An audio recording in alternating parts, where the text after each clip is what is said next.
It is incredible to know that that small sapling that you put in the ground will someday be a developed forest that, you know, will hold different sorts of ecology and will be sustainable timber, something that you could either build with or make furniture out of. There's a lot of skill with tree growing, tree breeding. So today, looking at this, very proud of what we've achieved.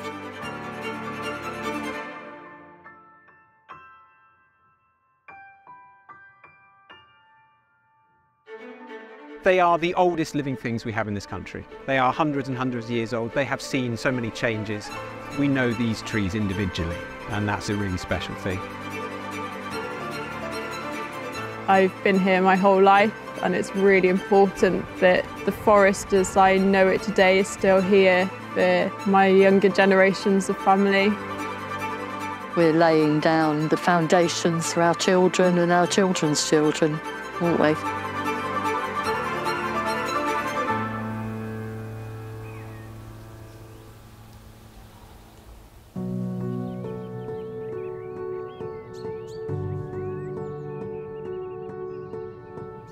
The forests and woodlands which adorn the land have always been inseparable from our culture, our industry and our identity.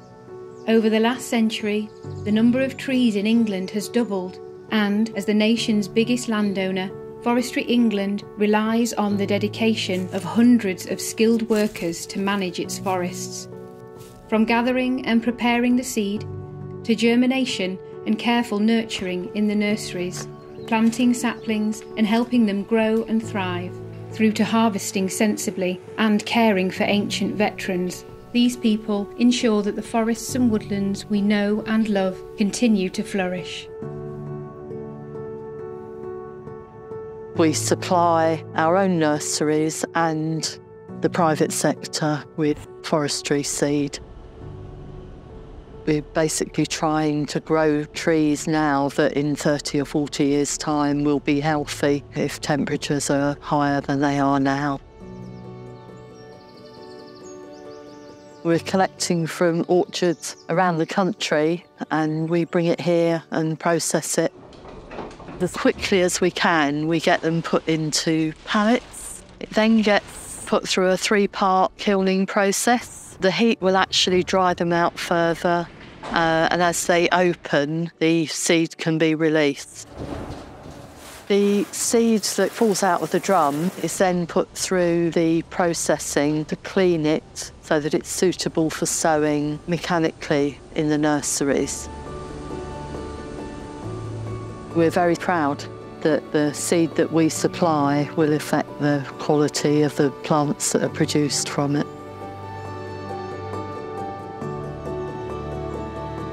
There's 20 different tree species in this glasshouse this morning at varying stages in its life. It's fair to say in the coldest of times and the warmest of times that we've always got a controlled atmospherics in here, which from a tree growing point of view is so important. This gives us a fantastic opportunity to widen the season of both planting, sowing and the species range that we're doing. It's given us more opportunity to play with. We're always learning. None of us stop learning. Very, very quickly, within a month of sowing in this glasshouse, we knew it was the right way forward. When that gets to a certain stage in its growth, the size, we want to get it out there. We want to get it out into the open beds because it needs to start acclimatise itself to that environment out there, harden itself off like anything.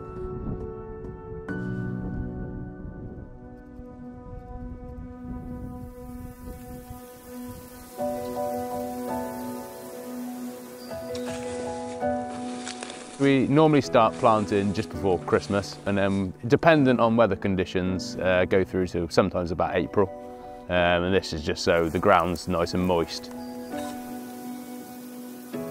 We'll have an ecologist come across the site and sort of determine whether it's favourable for certain animals or certain species, which will be sort of dependent on whether we plant broadleaf or conifer species.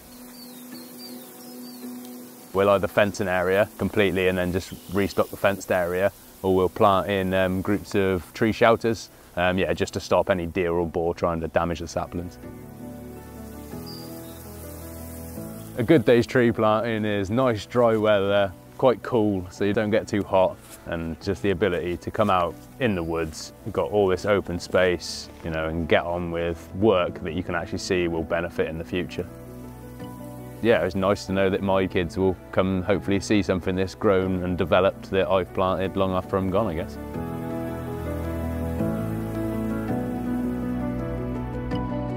You have to think of the forest like a big farm, so without the management of the woods, like clearing some of the areas or thinning, they would generally fall into disrepair. And also the tree species that were surviving 100 years ago or more are not necessarily going to be able to survive naturally in another 100 years' time, and it's about predicting that. Also, the animals do thrive off areas that are open, especially like butterflies. They really like grass rides. So yeah, actually the wildlife and the ecology side of it is benefiting from what we're doing as well. Walking through a site after it's been worked and seeing like a deer in the middle of it or some wrens, it's pretty special when you see that. We have the ecologist team come out and then they survey the land. We also have the wildlife rangers that know their beats really well, so they know what's around. Some trees might be considered a tree of special interest, or it might become protected, and we wouldn't go and cut those down, we'd protect them.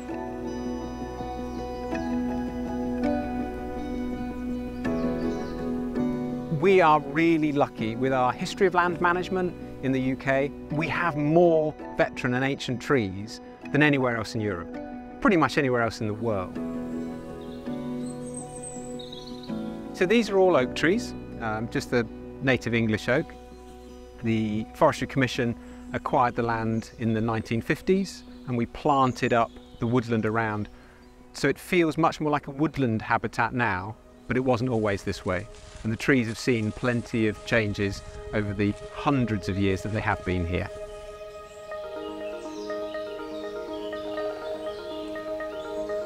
We don't do any work on the trees themselves. They take care of themselves. What we do is work on the environment around them. So we want the light to fall on the trunk, to fall on the branches, so that the buds there can burst and grow into twigs, and those twigs can grow into branches. So the work we're doing elsewhere is to take off the crop trees, the beech that was planted 50 years ago, to just create a halo around the veterans. We'll be pulling the trees away from the ancients so that they fall in the right direction, and that requires quite a good deal of skill, knowledge and technical training to make sure that that is done safely with the chainsaws and with the machinery.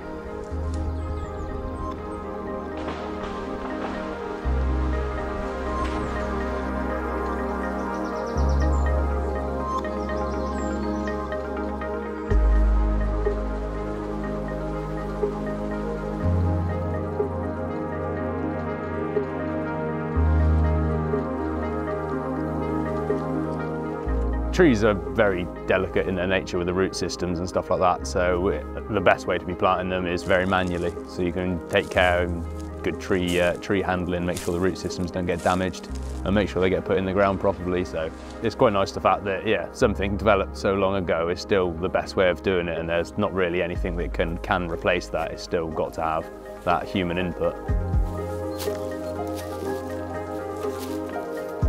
An experienced planter could plant up to about 1,500 trees a day.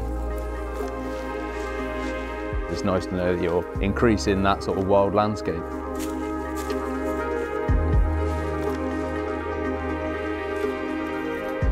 This seed extractor was actually built in 1964, and a lot of the equipment is the original equipment that was there in 1964, which is quite amazing, really.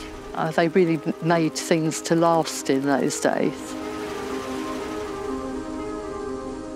Obviously, I really like seeing the seed at the end of the process, when it's clean, it's ready to be sown. I think it's the beginning of the journey.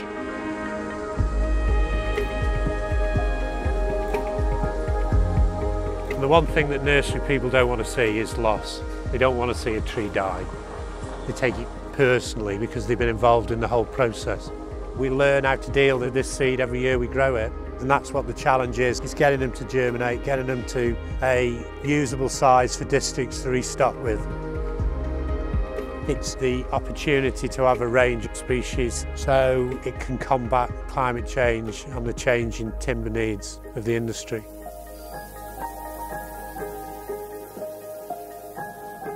It's just so rewarding to be involved in the long-term future of Forestry England, and it's never 2 days the same. Early starts, late finishes sometimes, but you're dealing with a growing living product. You have to be flexible, you have to be switched on.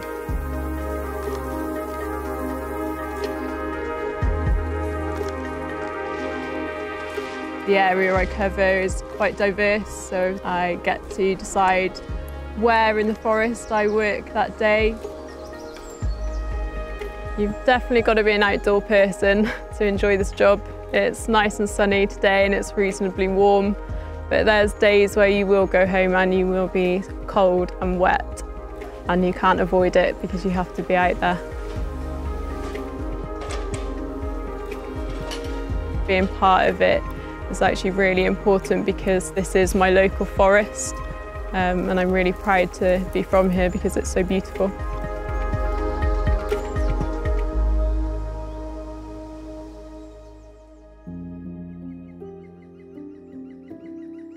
If we did nothing else here, you would just have natural processes taking over. So there's a small hazel there that would grow up and it would start to interfere with the canopy. It would become a competition. Now, the ancient trees were very competitive in their early days, but now they are less so.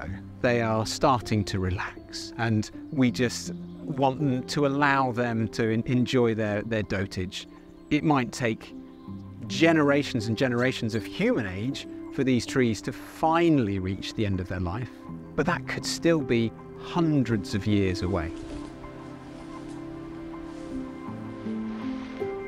Just to be the steward of the land for a small period of time, I think that comes with a great responsibility and great rewards. That's why I do it, and the sun's just coming out now. I mean, what's not to like about this job?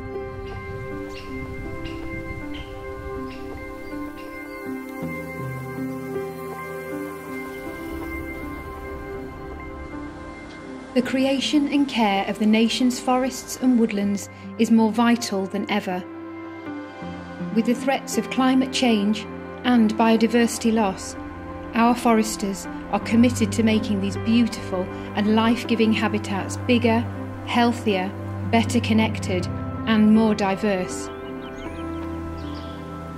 From seed to forest, Forestry England's team are there at every step. And every seed planted today is a hope for tomorrow.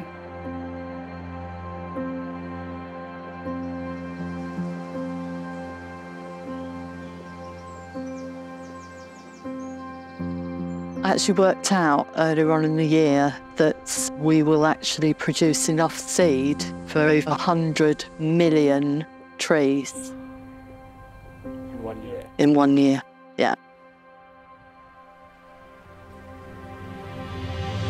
There's millions of other trees in the patch I care for, but these few trees are the ones that are absolutely critically important to me, to my well-being, to know that my skills, my knowledge, my passion is keeping these trees healthy and safe.